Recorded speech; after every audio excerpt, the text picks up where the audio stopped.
We are talking Evidence from 2013. Haven't I just reviewed a movie called Evidence? Yes, I did. I reviewed a movie called Evidence from 2012. This is the 2013 movie, completely different. It is a found footage movie of sorts. It's kind of somewhat of a hybrid movie, and I'll explain what that is in just a moment. It actually has a couple of recognisable actors here in the form of Stephen Moyer from True Blood, I think probably most people know him from, and also Rhonda Mitchell. Now, what do I mean by it's kind of a hybrid? Well, even in genres, this is somewhat of a mix between police procedural, thriller, and an element of horror. But this movie has two distinct kind of elements to it. So the kind of, I suppose the A storyline is we have a police investigation, and it focuses on police that specialise in reviewing video footage. And Rhonda Mitchell and Stephen Moyer's character are both police who do this. And there's a few other kind of sort of police involved as well. And they are reviewing footage that is taken from a crime scene of a purported serial killer, a kind of a masked killer who uses a blowtorch as his weapon of choice, and is ultimately chasing people in this kind of remote desert town after a kind of a bus crash. So the movie is kind of split between, I would say, 40% on the kind of the police, if almost like the kind of the wraparound story. And then they're reviewing footage from various different cameras taken from the scene, from video cameras, from cell phones, etc. So they have different kind of angles from different people, so to speak, with the ultimate goal of obviously trying to identify the killer and find out what is happening. And obviously we have the kind of the other storyline, which is the actual footage, where we see the kind of the people involved in the actual kind of incident, so to speak, and it kind of jumps in time because we're watching, you know, different cameras. So sometimes we'll see, you know, the same kind of events, but from a different kind of point of view, different person's camera. One person may have filmed a little bit more, etc. So it gives it a very kind of unique flavour. It feels very much like a kind of a CSI does found footage. Now, let's talk about what I think works and doesn't work with this movie. Let's talk about the positives first. Now, I have got to say, this is quite an original idea. We have seen the found footage movie genre played with to a degree. But, you know, there's not that many examples of it. You know, we have kind of like ones that slightly tweak the genre. And there have been movies that have kind of a hybrid kind of style in it sometimes, but this actually incorporates that into the story. You know, so we see our kind of our police investigation, and those sequences are filmed all in kind of a traditional kind of style of you know, filmmaking. In actual fact, I almost think it definitely kind of apes that kind of CSI TV show style to a certain degree. And obviously the found footage is shot like kind of typical found footage, but it kind of works in kind of context to a degree, I would say. And, you know, it makes it quite easy to kind of like switch between these scenes. And what is maybe different, I almost thought that this was at one point going to be almost like an anthology. So you'll see one person's tape, and you'll have a little bit of the kind of the police presence, and you'll watch another person's tape. And there's a degree of that, but we actually there's actually kind of edits out of the found footage with the kind of the reaction from the police, and they kind of go back and kind of re-review a bit and things like that. So that we kind of pepper between the two kind of scenarios, the police presence and the actual kind of found footage kind of itself, if that makes sense. So we kind of constantly kind of coming back from each of those kind of two scenarios, which makes it, you know, like you're following the investigation as well. So it gives it that kind of like, for a film at least, a unique kind of style.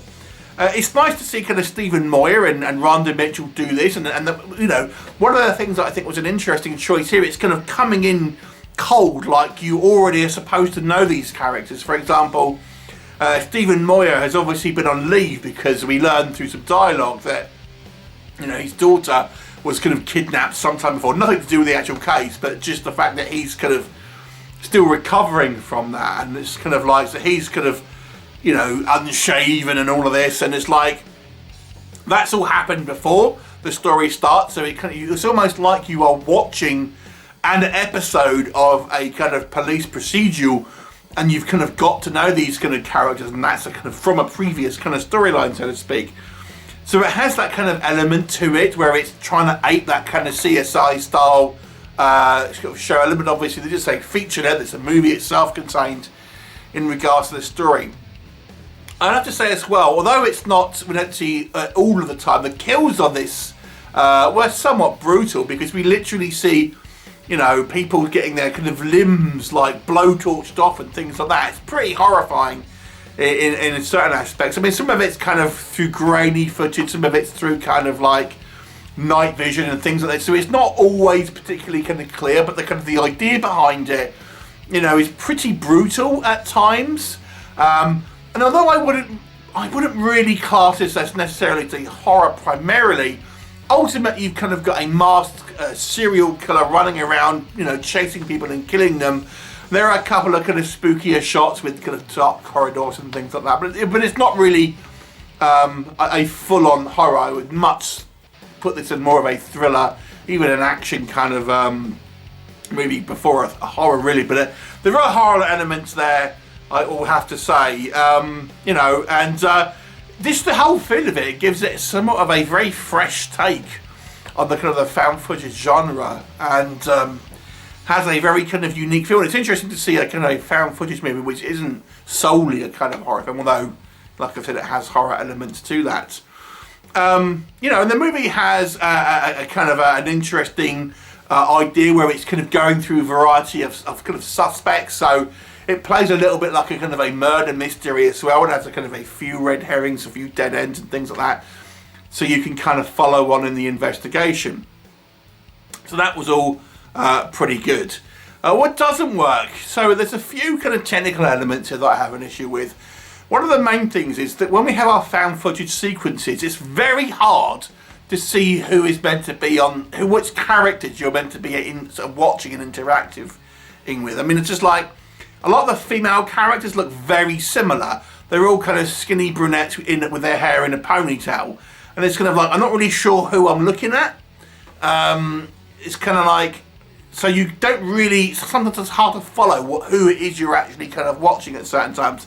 Particularly when you've got sequences that are in night vision and everyone's kind of in that inverted sort of negative kind of state, and it's very dark and kind of glitchy and things like this. So it's kind of like, I found it a little bit difficult to follow in some aspects.